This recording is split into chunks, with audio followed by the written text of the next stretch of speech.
ملحدین ہیں یعنی ایتھیسٹ ہیں، جو خدا کے ایگزسٹنس کا ہی انکار کر بیٹھتے ہیں، ان کی بھی الگ الگ قسمیں ہیں اور اس کے بھی الگ الگ اسباب ہیں، ریزنز ہیں۔ سب سے بڑی وجہ جو عام طور پر پائی جاتی ہے وہ ان کی زندگی میں وہ کسی نہ کسی ٹراما یا سفرنگ سے گزرے ہوتے ہیں۔ جب وہ کسی سفرنگ سے گزرتے ہیں اور تکلیفوں کے ساتھ گزرتے ہیں تو ان کے ذہن میں یہ سوال آتا ہے کہ بھئی میرے ہی ساتھ ایسا کیوں ہوا، اور پھر اس کا غصہ وہ خدا پر نکالتے ہیں اس طریقے سے، اگر خدا ہے تو اتنی تکلیف کیوں ہو رہی ہے، میں نہیں مانوں گا۔ در حقیقت جو اکثریت ہے خدا کے انکار کرنے والوں کی، یعنی اس کے ایگزسٹنس کے انکار کرنے والوں کی، یہی سبب میں مبتلا ہے، اسی سبب کی وجہ سے وہ انکار کرتے ہیں۔ در حقیقت یہ اس دنیا کے تصور اور ہماری جو دنیاوی زندگی ہے، اس کا جو مقصد ہے اور اس کی جو حقیقت ہے، اس سے ناواقفیت کی وجہ سے یہ چیز ہوتی ہے۔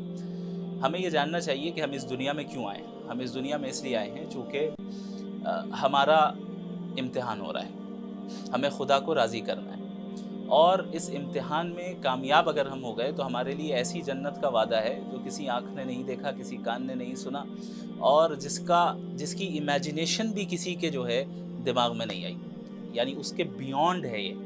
تو اتنی بڑی جنت اور اتنی بڑی نعمت کس کو ملے گی؟ ان کو ملے گی جو اس دنیا میں سفر کر کے جا رہے ہیں۔ کیا رسول اللہ صلی اللہ علیہ وسلم نے سفر نہیں کیا؟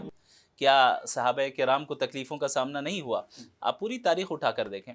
تو بہرحال ایک تو یہ وجہ ہے، دوسری ایک بنیادی وجہ یہ ہے کہ ہمارا جو ویسٹرن ایجوکیشن سسٹم ہے، وہ ایجوکیشن سسٹم جو ویسٹرن پیراڈائم کے تحت پڑھایا جا رہا ہے اسلام کو، اور میں سمجھتا ہوں کہ کسی ریلیجن کو ماڈرن ایجوکیشن سے پرابلم نہیں ہونا چاہیے، اور ہے بھی نہیں، لیکن اس اس ویسٹرن پیراڈائم میں پرابلم ہے، جس پیراڈائم کے تحت اس کو پڑھایا جا رہا ہے، جہاں پر صرف مٹیریلزم سکھایا جا رہا ہے اور سائنٹزم میں مبتلا کیا جا رہا ہے۔ یہ ایک بہت بڑی وجہ ہے کہ ہمارے بچے اور ہمارے وہ نوجوان سائنٹزم میں مبتلا ہو رہے ہیں۔